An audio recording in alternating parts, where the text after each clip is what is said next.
Today's video is a birthday video edition. I wanted to make a video that was a little special, and this is really inspired by Mrs. Dow Jones. She also did a similar video like this, going through the things that she has learned in her X years of life. And so I wanted to share the 26 things that I have learned in my 26 years of time on this earth. So, are you ready? Number one is to stop comparing yourself. This is major, and I think this is something that I did all the time growing up. I mean, how could you not compare yourself? This continues sometimes till this day, but learning to stop comparing yourself because you are different and you are your own person, it really is a great reminder. Number two is find your own joy. Again, similar to comparing yourself, finding your own joy just means what makes you happy and not what makes other people happy for you. Number three is listen to your body. Listen to your body, please. I think I just learned this in the last 2 years. I was training for the New York City Marathon, ignoring the pain of my left foot, and ultimately am now dealing with plantar fasciitis. Number four is to take a little risk, have a little fun. Everything doesn't need to be like this way, that way, stop being so uptight. I think all of my years in college, I was so concerned about like getting the A's, and that's great. Like I really wanted to be the best student, but I sometimes didn't go to things that would have made me happy or like would have been part of the experience that comes with college. Now, granted, I did go out, I did go to parties, but I spent a lot of time judging other people who would go out more and study less than me, thinking I was superior because I was in the library on a Friday night. So just have a little fun, stop being so uptight, take a little risk in life. Not everything is going to be something you can predict the end to. Number five is write about your feelings. I've been writing about my feelings for as long as I can remember, either on the internet or in my many journals, which let me show you. I've been writing since 2007, 2008. I don't know what year this is, but you better not read it. Or Soul Meets Body, so this must have been early college. Fish, they have no feelings. This is why I was a pescatarian for so long, because I didn't think fish had feelings. They do. And my current journal. Write about your feelings, journal it. It's the easiest thing you can do. Just pick up a piece of paper and just write about your feelings. It doesn't need to be on the internet. Not everybody needs to see it, but as long as you know what's going on in your head, that's what matters. Number six is what works for others will not always work for you. Now, this is similar to stop comparing yourself in the sense that like you're all different. We're all different. We're all here. Cada cabeza es un mundo, as my mom would say. So what's going to work for somebody isn't always going to work for you. Number seven is don't ever be greedy with food. When you grow up in a household with 7 people, there's like food all the time, but there's also people eating the food all the time. And when I was younger, when it was just my older sister and I, like we would fight about like food all the time. My dad, something he always said to us was like, never fight over food. We can always buy more food. Like we should not be arguing about food. We are in a privileged position to be able to buy more of what we wanted. I've taken this now in my life because if somebody's asking for some of the food on my plate, like go for it. Let's share the plate because we can always order a second meal if we need to. This leads me to number 8, which is never take something without asking. Growing up in a household with so many other girls, with everything belongs to everyone kind of mindset, I would just take things and like, whatever. I would just take them, not think about the other person, not let the other person know. But since, moving in with my partner, since being an adult that does not live just at home, I've been able to realize the importance of asking someone before you take it. Like, they might not have grown up the way that you did. So taking something is like, I was planning to do something with that. When I think about this, I think mostly about clothes and food. Just ask. Just ask. You'll avoid so many fights if you just ask. Number 9 is it's okay to change your mind. I wanted to be a lawyer for such a long time growing up, and I change my mind, and that's okay. It doesn't make what I do any less important. Number 10 is a fun one.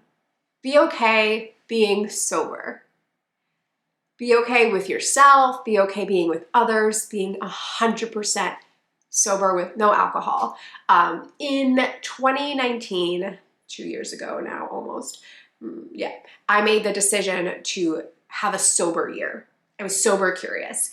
I wanted to see how I approached situations without alcohol, right? Like if I was going to a networking event or a happy hour, how would I deal with having conversations without the help of alcohol to loosen me up? How would that make me feel? What was the psychology behind that? And you know, sometimes it was a little awkward.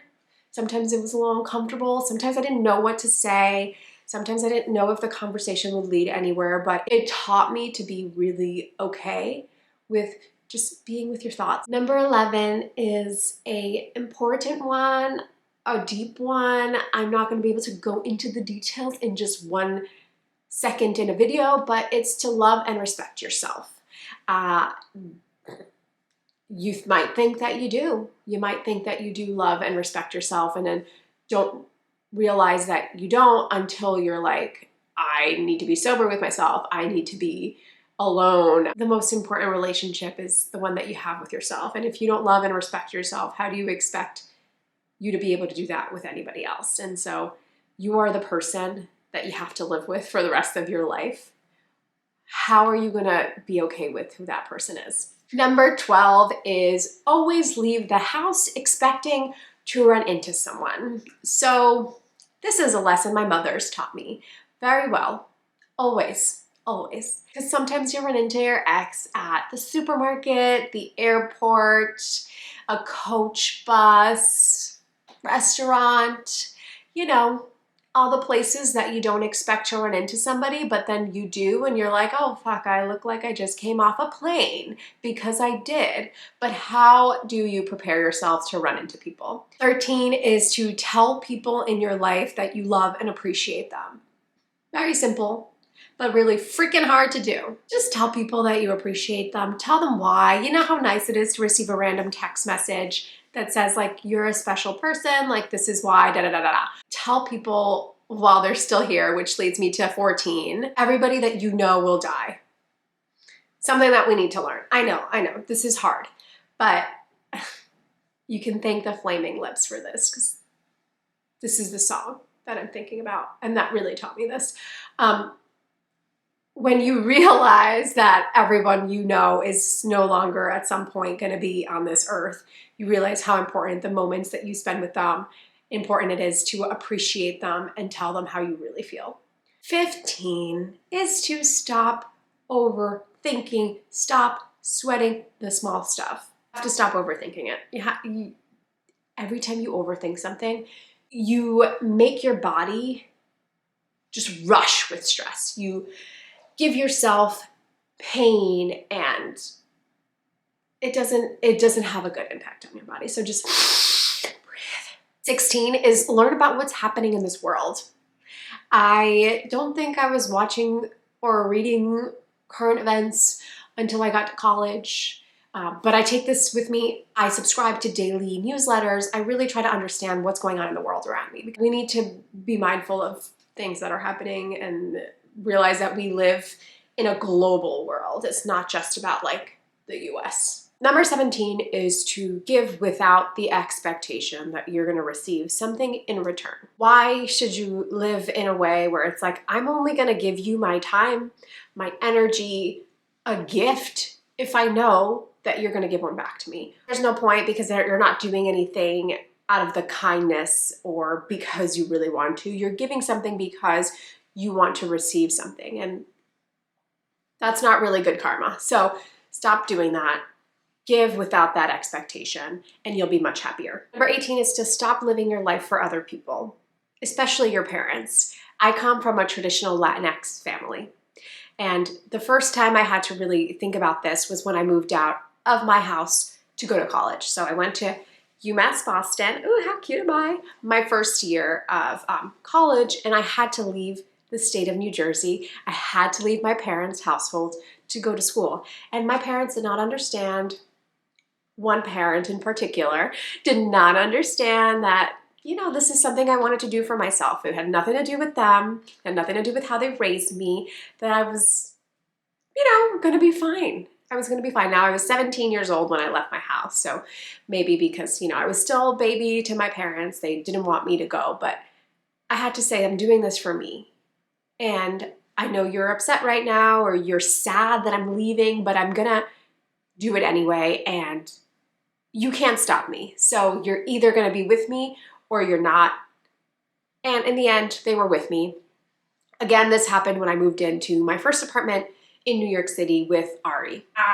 All the shit that I got. But in the end, like, I wanted to do that.